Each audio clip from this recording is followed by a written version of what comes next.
Hello, this is a supplemental podcast for those of you who are doing the assessments based around storytelling, where you have to present a myth, or at least sections of a myth, and then try to explain what it might mean, and to relate your explanation to theories of mythical analysis, storytelling analysis, some of the underpinning arguments and theories.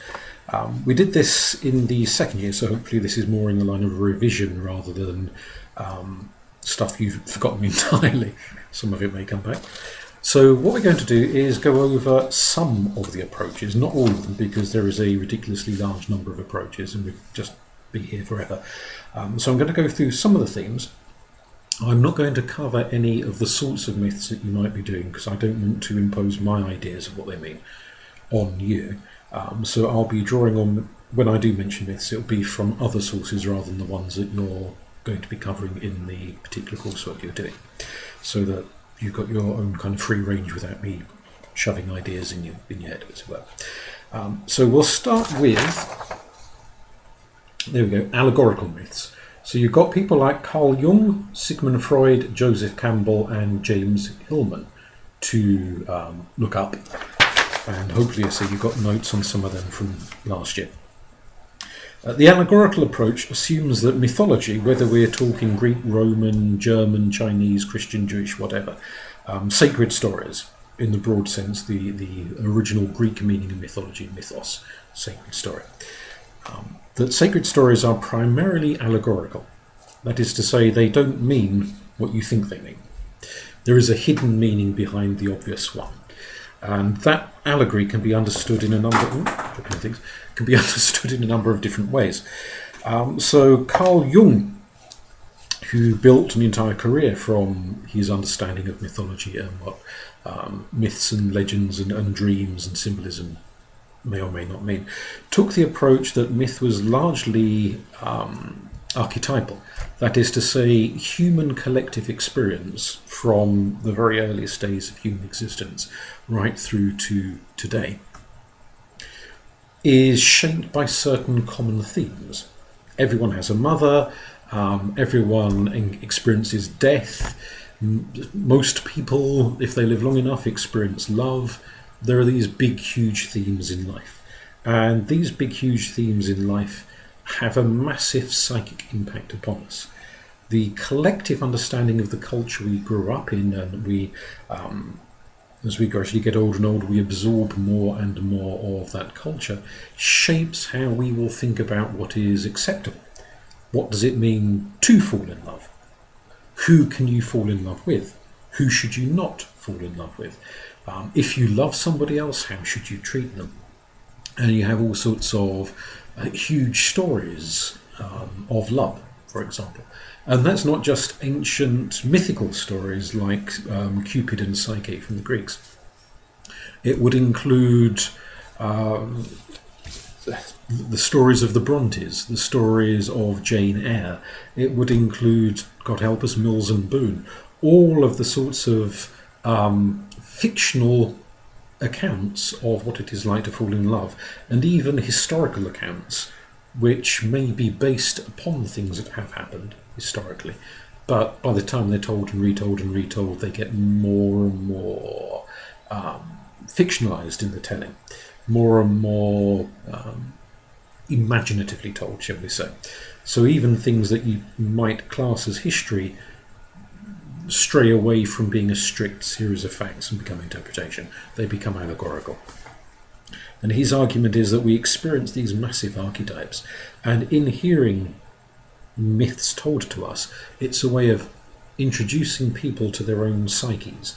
So when these stories are told to children, they are, even if they're not old enough yet to experience some of the events being described, they are nonetheless being prepared for the day when hopefully they live long enough for those significant events to arise in their psyches, for their minds to develop and experience and touch upon these huge colossal forces. So if you're taking that approach, you can look at whichever myth it is you've chosen to analyse, and think, what does this say about human nature? What does this tell us about the nature of people? So maybe you've got 2, 3, 4, 5 characters in the story. do these characters symbolise different aspects of human nature? Do they symbolise the male and the female, the naive and the foolish compared to the wise and the old and the mature? Do they signify different sorts of human experiences within the human soul? So the story, the myth, becomes about human development. Sigmund Freud took the approach that myths, to a very, very large extent, deal with family dynamics. So they represent experiences that we all go through, potentially at least, within our own family dynamics. Now, his main interest was the parent-child relationship. Other people within the psychodynamic tradition that came after him, Alfred Adler, famous example, also were very interested in sibling relationships and so forth. And you can include aunts and uncles and grandparents and cousins and what have you. So can we understand a myth, whichever story it is you've chosen, as reflecting family dynamics? A father figure, a mother figure, child figures, brother and sister figures, etc. Is this telling us something about the way families operate in that particular culture? For example, Joseph Campbell had huge numbers of theories, and reducing it to an exceedingly simplified form, he argued that many stories reflect the development of the human psyche, again, very much like Jung. What he termed the hero's journey. So lots of stories have a main character, a hero, who goes off on various different adventures, and he, or she, as the case may be, encounters monsters, and they encounter new friends, and they have adventures, and maybe they almost die, and this happens, and that, all sorts of exciting things happen to them. He said that reflects the journey of life. That this isn't just something huge, great, big, muscly Greek heroes go through. This is something that everyone goes through. We all have these experiences. And maybe there are, in some cultures, gendered stories, so there are sort of boys' stories and girls' stories, in effect. Stories that account for the psyche as it is expected to develop in that particular culture. And the story becomes, for the audience, when they're hearing it, this is what you can expect to go through in your life. This is what will happen for you. You could factor in social class. You don't have to stick with gender. There are stories maybe that here's what's expected of your life if you're from a very poor family. Here's what's expected of your life if you're from a very rich family. Those sorts of things.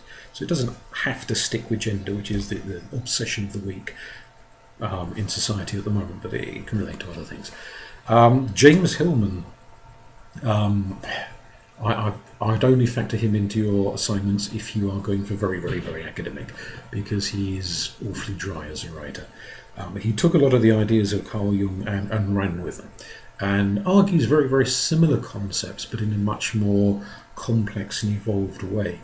That mythology reflects the human soul, the development of the human soul, the challenges facing us, and gives advice on how to tackle and overcome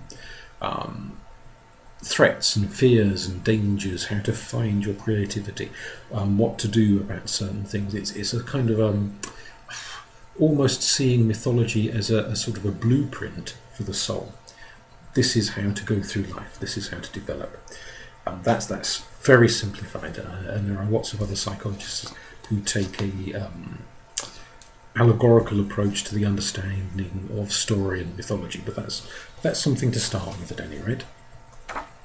If we move on, we've got social etiology.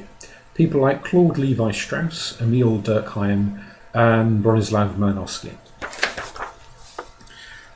Social etiology is the idea that mythology can explain to us how society works. And the idea being that each tribe, each nation would have its own mythology, and older people would tell the myths to younger people who would grow up and learn the myths of their own culture. Back in the day when people mainly learned the myths of their own culture, they very rarely got exposed to the myths of anybody else's culture. These days, obviously, with the internet and TV and everything else, we can learn 1,000,001 myths from all over the world, not just our own ones. And even, you could make the argument, perhaps in cultures like modern-day British society, we sort of got a very garbled sense of what constitutes a British mythology. We've forgotten half of it, and other things sort of come into the void, into the breach. That's a bit of a political point, maybe. With Levi Strauss, he argued that the etiology of society is dealt with philosophically through mythology. It's essentially saying this is what it is like to be Greek. This is what it is like to be Roman. This is what it is like to be Japanese, Chinese, Indian, French, whatever else. It's conveying the big major values, the concepts, the ideas of how you will grow up and become a functioning member of society, how you will find your place. Whether that is influenced by gender, by tribal alliance, by social class, whatever other factors might be important to that particular culture, that particular society. It's giving a philosophical underpinning to why these things are there, how they developed, how they came into being, and where you fit into the big wide world. And it's that idea, American educationist called Kieran Egan made the similar sort of an argument that we learn better through stories than through straight instruction. So rather than sitting a kid down and saying, right, I'm going to give you a sociology lesson and then droning on for 3 hours solid, we don't do that. We say, here's a story. This is a story about gods. This is a story about pixies. This is a story about dragons. This is a story about whatever. And again, as with the allegorical idea, it's never quite about what it's presented as being about. There are all these sort of hidden underlying meanings. But for the people coming at it from a structuralist approach, those meanings aren't so much about your individual psyche as they are about where you belong in society and how society itself, how the collective works and operates. Durkheim, similar sorts of argument, that it's conveying, mythology is conveying the nature of society. It's conveying why things are the way they are, how they came into being, what's normal, what's expected of you, what to do in given situations, how to understand who you are as a person, as a member of this tribe, this nation, this group. Malinowski's similar arguments, but one of the interesting additions he added was that religious myth, if we stick specifically with the religious stuff rather than modern day novels and science fiction, and why I use specifically religious stuff, can be used to make certain social structures sacrosanct. That is to say, society is this way because the gods say it's got to be this way. And if you say that and your audience believes what you're saying, it means implicitly that that aspect of society cannot be changed. So this society doesn't exist on a whim. It doesn't exist because some king 500 years ago beat up a load of people and imposed this system, and that's the way things are. It's all politics and power structures and this and that. If you say that, then society is flexible. It has the room to change. Something that was imposed could be chucked out the window and something new brought in. However, if something comes from above, from the gods, it's this way because the gods say so, because the great ancestors say so, because whatever big powerful spirits say so, then to challenge society, or at least that bit of society, becomes almost, you could say, an act of blasphemy. So to give you an example, in Scandinavian and Germanic mythology, you've got a figure called Heimdallr, the god who guards the bridge, the Bifrost, the rainbow bridge that leads from Earth all the way up to the land of the gods, to Asgard. And people can walk over the rainbow to get to the realm of the gods. One of the things that Heimdallr does is he comes to Earth and he goes wandering about the world about thousands of years ago in ancient times. And he meets 3 women. And he has sex with each one of them. And each one of them gives birth to a child. And the first child becomes the ancestor of all of the thanes, the upper classes. The second child becomes the ancestor of what amounts to the middle classes. And the third child becomes the ancestor to basically the working classes, the serfs, the ordinary working people. And so Heimdallr, one of the gods, puts into place this 3-tiered social structure of landowners, craftspeople, labourers. Implicit in that story, you could say, is that anyone who wants to overthrow society and have a socialist moment is challenging the order of the gods, is challenging the will of Heimdallr. They aren't just upsetting a few aristocrats. They aren't just shaking up social systems. They are challenging the gods themselves. And that becomes a much more serious issue. So Malinowski's argument is that where the power brokers in society want to keep a certain aspect of society in place, stable forever, this is it, this is the way it is. What they'll often do is, slightly cynically, argue that it's this way because the gods, the spirits, the ancestors, the whoever, say it's got to be this way. Therefore you, hearing this story, cannot challenge it. Moving on. You could argue ritualism. People like Robert Graves and Edmund Leach argued that a lot of stories are a sort of narrative account for why we do rituals the way we do them. So you would, for example, in your presentation, your analysis, be thinking of, does this story give a justification, a reason for a particular festival that's held each year, spring, summer, winter, whatever? Does it give an explanation for why the Japanese tea ceremony has to be carried out this way and not that way? Does it account for the coronation of monarchs, why it has to be done in a certain way? So there could be all sorts of ways in which particular rituals, ceremonies, festivals, important activities in a community, in a society, like rites of passage, getting married, styles of funerals, coming of age ceremonies, all that sort of thing. They're done in a certain way, and no one can quite remember why they're done in that certain way. So a story develops to explain it. It's a bit like if you remember from the other year, we told the story of the guru's cat. The idea of the old monk who had a pet cat. And when everyone was sitting there meditating, the cat would rub itself up against the monks and annoy them. So they ended up putting a little collar on the cat and a little lead and tying it to a peg in the floor during the meditation ceremonies, so that the cat wouldn't go and annoy the monks while they were trying to meditate.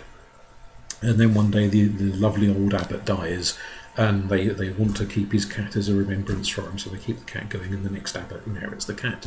And then one day the cat dies, and then they go and get another cat. 500 years later, every time they meditate, they have a cat tied to a wooden peg. And no one knows why the hell they have a cat tied to a wooden peg, and everyone comes up with balmy mad ideas to try and explain why they're escaping, what the symbolism of it is, and all this rubbish, because none of them can remember how it started. And so what you get is the habit, the ritual, the ceremony first, and the story later. People sit there and think, why do we do this? I don't bloody know why we do this. Let's come up with a story to explain why we do this. That's kind of where people like Graves and Leach are coming from. The ritual is there first, and the story almost comes about because of the ritual, not the other way around.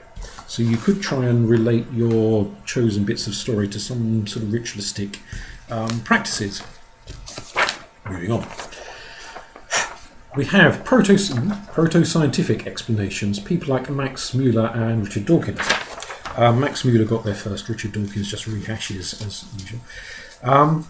The proto-scientific explanation is that ancient communities didn't fully understand scientific processes the way ever such clever people do these days, and so they came up with mythology and exotic, exciting stories to explain what was going on.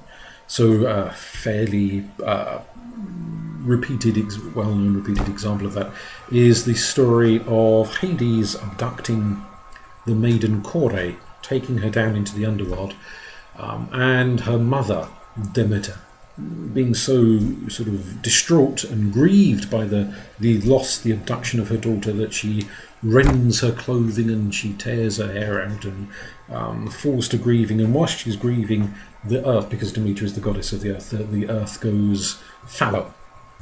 There are no crops, there are no fruits on the trees, nothing. And it's only by eventually the other gods bargain to get her daughter restored to her for a short period of time each year. And during that short period of time, Demeter is happy, and all of the crops of the earth flourish, and the fruit on the trees, and the flowers, and everything's smashing. And then, when her daughter goes back to her husband in the underworld, she grieves again. So that has been widely interpreted as a seasonal myth. When mother and daughter are reunited, it's spring and summer.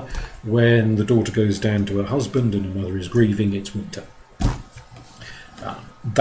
You could make the argument, people like Max Muller did, that this is a way of a pre-scientific, not very scientific body of people, nation, tribe, trying to explain the seasons. When it's thundering, that's Thor up in Asgard bashing an anvil with his hammer, and that's where all that big loud noise comes from, that kind of thing. It assumes a level of naivety on the part of our ancestors, which is difficult to credit for a nations of people who built the Parthenon, who built the pyramids, who erected Stonehenge, who did all sorts of amazing, fabulous things, who developed the basis of metallurgy, who laid the groundwork for astronomy. These were not scientific numpties. These were people who understood things. So the idea that these were just so stories developed by people who were not terribly aware of the world around them, I find difficult to swallow. But it's a not unpopular argument that's made. And it may be that when you're looking at your story, you can think, oh, well, this is to do with seasons, or it's explaining crop cycles, or it's explaining weather patterns, or human biology, the functioning of hearts and livers and lungs or something. That there is some kind of scientific analogy going on here, possibly depending on what stories you're looking at. What have you done? You could argue a moral meaning. People like the ancient Greek Anaxagoras argued that there was a lot of morality contained within mythology. He was particularly upset, as was a chap called Xenophanes, that the gods were often described, the Greek gods, as committing adultery and murder and molesting people and doing all sorts of naughty things that no truly divine being would do. Anaxagoras argued that the gods were moral, and that the stories were moral stories. So when one of them is described as doing something a bit naughty, it's not that they really go and do naughty stuff. It's more that this is a warning to human mortals that this is why you shouldn't do this, and a story develops which is conveying a moral message. You do bad stuff, bad things happen to you. You do good stuff, good things happen to you. So it's a way of conveying a moral message, or sometimes it's also worth bearing in mind, perhaps a more practical message. So, for example, there's lots of stories from up Yorkshire where you've got tales of Jenny Greenteeth, who is this sort of mad hag crone monster who lives in the swampy river and marsh areas and jumps on small children and drags them into the water and eats them. In Irish myth, you've got stories of the Kelpie, and Scottish myth as well, which pretends to be a horse until you get on its back, then it jumps in the river with you, drowns you, and it turns back into what it really looks like, a horrible monster, and eats your corpse. If you're a parent who is trying to keep rather rambunctious children under control, and you know they keep wanting to go and play near the river or play in the swamps, telling them that there's a monster that will eat them can be an effective way of discouraging them from going somewhere dangerous. So it's not moral in the sense of don't commit adultery or whatever, but it has a sort of a practical instructional element that a lot of myth may be teaching people don't do this because, or you really ought to behave in that way because.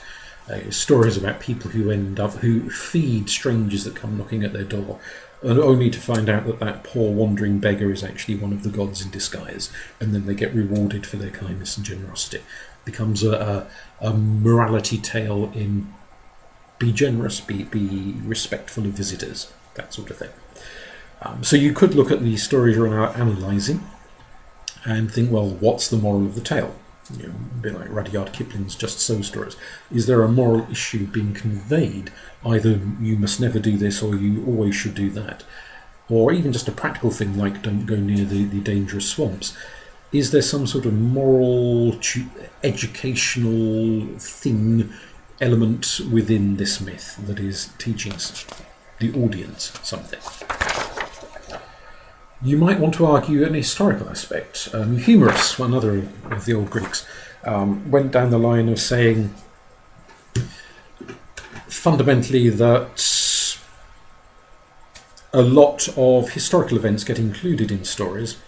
Battles, conquest, discoveries, old kings, old queens, the various different figures become incorporated, and sometimes what starts off as a human being, by the time the story is told 50 different occasions, they've turned into a wizard or a monster or a god or a spirit of some description. So he would look at things like the Greek stories of Zeus and say, well, actually, once upon a time, there must have been a human king called Zeus. And when he died, people treated him like a god, and now we think of him as a god. We think of him as the king of the gods. Similar arguments are made about Odin in Germanic mythology, all sorts of things like that. That once upon a time, these figures might have been human beings. Which, of course, is a fundamental feature of Taoism, that the gods were once human beings. And you get these somewhat improbable backstories to try and give a sort of a human, mortal element to the existences of various gods and deities. So you could look at a story and think, is there anything in this story that happened as a historical event? Is there a war in this story? Is this a story of how some invention was discovered, or how a peace treaty was formed between two different countries? Or even an account of why we don't trust that nation up the road. That sort of thing. How can you understand this as a recording of things that happened in the everyday human mortal world? Last bit. You might go down a theological argument. Seleucius, one of the old Roman philosophers, went down this line. And it's one that I'd argue, but don't quote me as a person, as a source. I'm not that respectable. Seleucius took the approach that, amongst other things, mythology could be theological. That it's like a form of divine biography. This is a story about Apollo. In other words, this is what Apollo is like. If you ever meet Apollo, you're wandering down some country lane in Greece, and woof, Apollo appears before you in a ball of blinding light. This is what he's going to be like. Seleucius takes the approach that the gods exist. They are real. And maybe these accounts of centaurs and dryads and weird and wacky beings, they're real too. They may not be absolutely 100% like the way they're described in the stories, but they exist. And therefore this is a biographical account, this myth, this tale, whatever it is a biographical account of what this being is actually like. This is not some previously immortal king. This is not some garbled account of why thunder and lightning happened. This is a real being. This is what they're like. They have appeared to someone in a vision, and the story has been told on the basis of that visionary mystical experience, and you end up with a myth that tries to describe in human terms what a deity is like, what this ineffable, profound experience is like in the closest terms you can get in the limitations of human language. As an argument to put in your presentations and so on, a difficult one to go down, because even though it's religious studies, you're kind of expected to argue more from other sides and other points of view. But you might wish to argue another angle from Seleucius, that it's also cosmological. So you can get stories about, this is what karma is like, this is what reincarnation is like, this is what heaven is like. These huge, big, profound metaphysical things are described in stories. And it's trying to give people a notion of what things are sort of like in a as close as you can get with human language way. Understanding always that human language is limited when it comes to describing these sorts of profound things, which are experiential more than they are verbal. To finish on, having presented these different approaches, these different ideas, none of them are mutually exclusive. There is no one and only way of interpreting a particular myth. A myth can combine bits of theology, bits of social etiology, bits of cosmology, bits of human psyche development, bits of psychological allegory. It can combine all of those things together in one story. So when you're analysing, don't just say, well, this is the real, this is what it is, that's it, there's one meaning, that's it.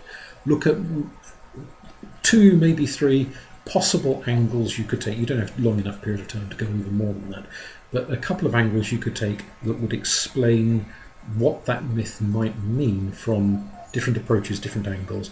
And you don't have to limit yourself to the names I've given on these bits of paper, but look at other theorists who've said what these kinds of approaches, how these kinds of approaches might be applied to mythology, what those stories might mean. Hopefully that's enough to get you going.